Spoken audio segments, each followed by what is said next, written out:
Hey everybody, this is Curtis Reacts. Today I got sent a video, I haven't seen it at all, and I don't know what I'm gonna have to say about it or why it's relevant to me. I just clicked on the link and it looks like we're talking about aliens. The title of the video is UFO Whistleblower, Dave Grusch tells me everything. Grusch. And it's got like 1 million views in a day. So we're gonna look at this video and see what it indicates to us about the state of the human race. Okay, here we go. 3 men who previously served in the military are set to speak publicly about what they saw in the sky and heard behind closed doors. All right. It's kind of slick. It's got that slick sort of intro, so that makes me like, wait a second, are they putting this on? I feel like there's been so many false starts with aliens, and are there really aliens? Someone will say, yeah, there's really aliens, but it doesn't feel like we really found out there's aliens. Maybe this one really will be. They have let in 15 people from the public. There is David Grusch, who's a former intelligence official. He has knowledge of a covert government program to recover crashed alien spacecraft. It looks like we're in some kind of official setting. I mean, the curtains are that tall, if he says aliens are real in here, we're gonna know that they're real. That is David Grusch, a former Afghanistan combat veteran and 14-year high-ranking intelligence officer. In 2019, he was tasked by the Pentagon to investigate UFOs as part of the Unidentified Anomalous Phenomena Task Force.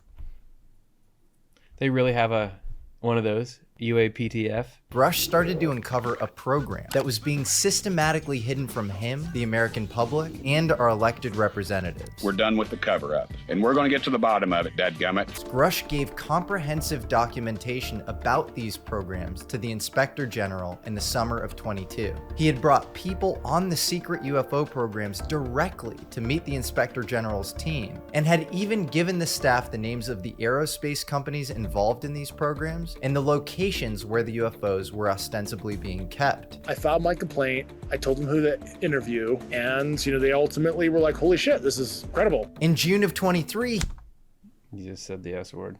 Do we have bodies? Do we have species? Naturally, when you recover something that's either landed or crashed, sometimes you encounter dead pilots.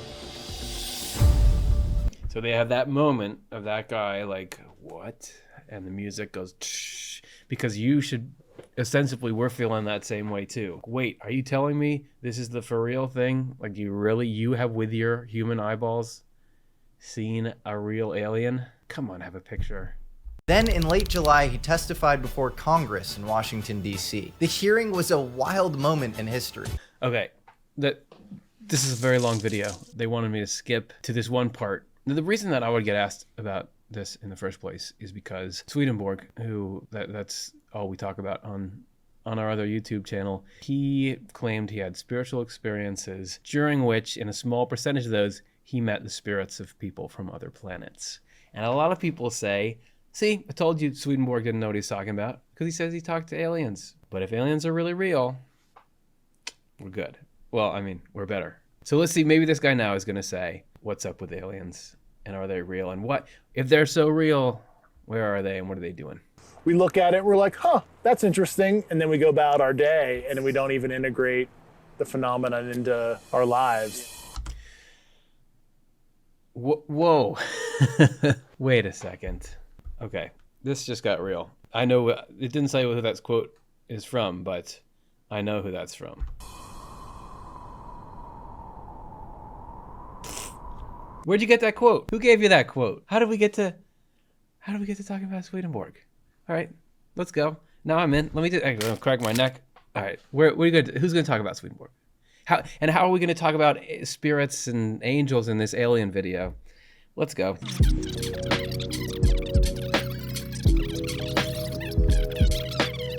Yeah. Wow, so my mood is totally different now, and I don't know what we're talking about, but where's this gonna go? Okay, where's this going? In her book American Cosmic, Diana Pasulka makes the pretty convincing case that many seemingly divine contact experiences in the past could have actually been what we now call UFO experiences. Just take the case of St. Francis of Assisi. His close confidant, Brother Leo, documents the experience, describing sound and fury creating atmospheric sparks, a spinning disc, telepathic communication between Francis and the disc, and then Francis is wounded by rays of light.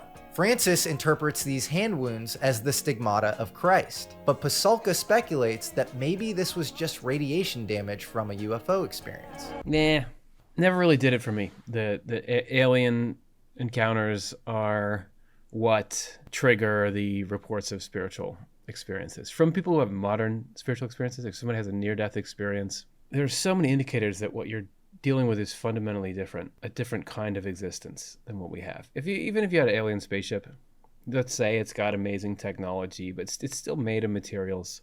It still works in time and space. It still interacts with you through the medium of your five senses. I never really found like amazing, like if you went back now to a person in ancient Mesopotamia, what's something that existed a long time ago, and you took the internet and airplanes and brought it to them and said all these things, like it would be amazing, but I don't know if it would be spiritual. I don't think you'd start a religion.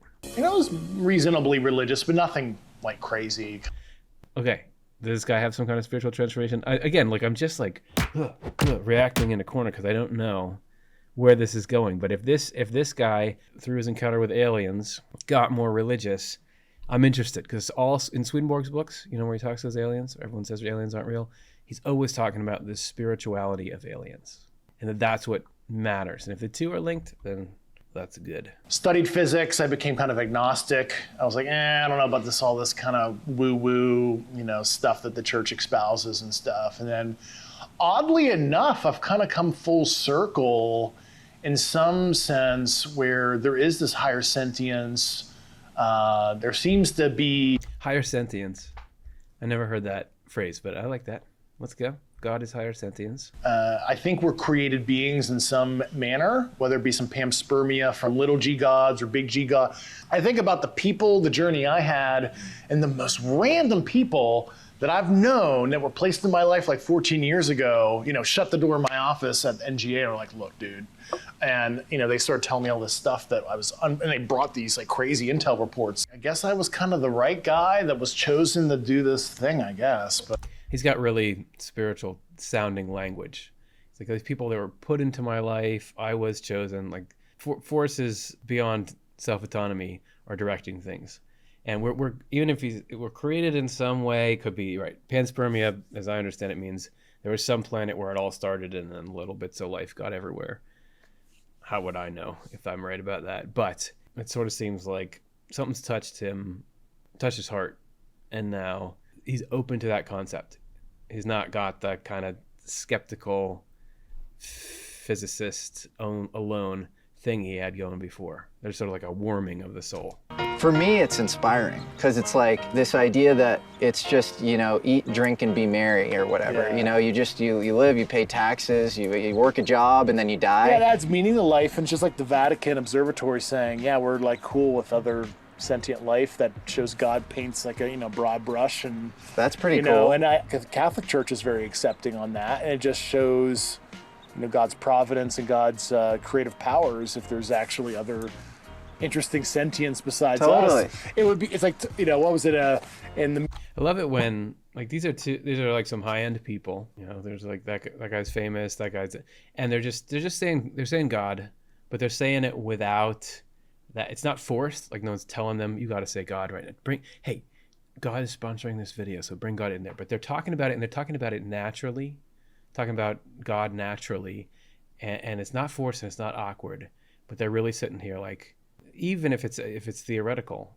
there's something about the unforced and natural conversation with God in it and spirituality makes me feel a certain, like, especially in the public with culture shapers. It's like, man, that's like some kind of light turned on. Movie Contact, it's a total waste of space if it's just us, right? It's like the famous line in the movie. That it's total waste of space if it's just us. That was Swedenborg's argument. He's saying, look, God's infinite, so the number of human beings, which any conscious beings, that's infinite. This is about more than us. At least for me, spiritually, at least my belief system, it's certainly opened my eyes to the universe is not clockwork. Everything we see in our day-to-day life is not everything that exists. And if there's truly other sentient intelligences, it just inspires my curiosity. Like, I'd like to know what their belief systems are, and how maybe we'll find out that that matches with ours, and it actually bolsters our, you know, maybe we can other planets.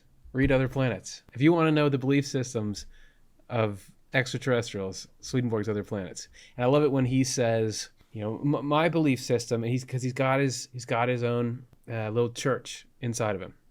He's got his own, I've thought through carefully, this is what I'm building up, but he's excited about it and he's open to it. And he's looking out in the world and finding confirmation. One of the most powerful witness testimonies that I've seen in all the interviews that I've like consumed over the past 3 years was one of the girls from the aerial school case when Dr. John Mack was interviewing her, and he's trying to understand how the telepathy was working, and then she goes out of nowhere, "I think in space there's no love, but down here there is." Well, that's like the near death experience. Love being a substance in the spiritual world that Swedenborg describes. Love can do things. And now, just as I posit, this guy's like the near-death experience. I'm just going to roll all this stuff together. What are you going to say about that? Is like a Proof of Heaven by Eben Alexander. I was just at IANS. Eben Alexander, or Eben, was on that stage talking about it. So this guy's read that.